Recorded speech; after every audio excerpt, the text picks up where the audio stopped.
ময়লা ফেলতে নিচে নেমে মাইশা হঠাৎ এমন একজনকে দেখতে পেল যাকে সে গত ৩ বছর ধরে খুঁজে বেড়াচ্ছিল। সামনে দাঁড়িয়ে থাকা মানুষটি আর কেউ নয়, তার হারিয়ে যাওয়া স্বামী।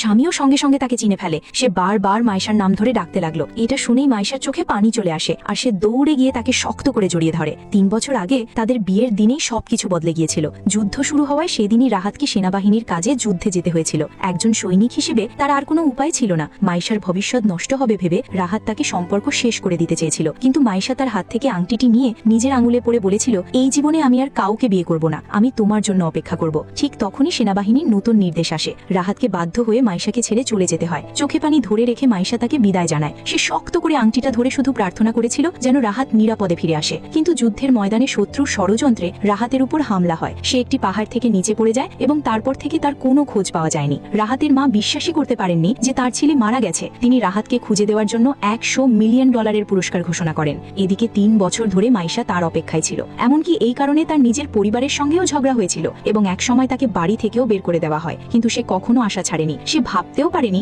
একদিন সাধারণভাবে ময়লা ফেলতে গিয়ে সে আবার রাহাতকে দেখতে পাবে। তবে রাহাতকে দেখে তার কিছুটা অস্বাভাবিক মনে হয়, তাই সে তাকে হাসপাতালে নিয়ে যায়। পরীক্ষার পর ডাক্তার জানায় রাহাতের মাথায় গুরুতর আঘাত লেগেছে, তার স্মৃতিশক্তি নষ্ট হয়ে গেছে এবং সে এখন আগের মতো স্বাভাবিক নেই। তাকে সুস্থ করতে একটি বড় অপারেশন দরকার, যার জন্য $2 মিলিয়ন খরচ হবে। মাইশা দিন রাত পরিশ্রম করে টাকা জোগাড় করার চেষ্টা করে, কিন্তু এত টাকা সে কোনোভাবেই জমাতে পারছিল না। শেষে বাধ্য হয়ে নিজের বাবা মায়ের কাছে সাহায্য চাইতে বাড়ির পথে রওনা দেয়। কিন্তু পথে সে দেখে তার বাবা মা রাস্তায় ময়লা সংগ্রহ করছেন। তখন সে জানতে পারে তার বাবা মা অনেক আগেই বুঝেছিলেন যে রাহাতের চিকিৎসার জন্য তার টাকা দরকার। তারা নিজেদের উপার্জনের টাকা গোপনে মাইশার ব্যাংক অ্যাকাউন্টে পাঠিয়ে দিচ্ছিলেন। এই সত্য জানার পর মাইশা নিজের অতীত আচরণের জন্য ভীষণ অনুতপ্ত হয়। বাড়ি ফেরার পর এক প্রতিবেশী তাকে বলে একজন 60 বছরের ধনী লোক তাকে বিয়ে করতে চায় এবং এর বিনিময়ে $1 মিলিয়ন দেবে। কিন্তু মাইশা পরিষ্কারভাবে না করে দেয়। সে বলে লোকটা যদি এত ভালো হয় তাহলে নিজের মেয়েকেই কেন তার সঙ্গে বিয়ে দিচ্ছেন না। এই কথা শুনে প্রতিবেশীরা রেগে যায়। হঠাৎ একজন তাকে চড় মেরে বসে। রাহাত এই দৃশ্য দেখে সঙ্গে সঙ্গে তাকে বাঁচাতে এগিয়ে আসে, কিন্তু ধাক্কাধাক্কির মধ্যে সে নিজেও মাটিতে পড়ে যায়। আর ঠিক সেই আঘাতেই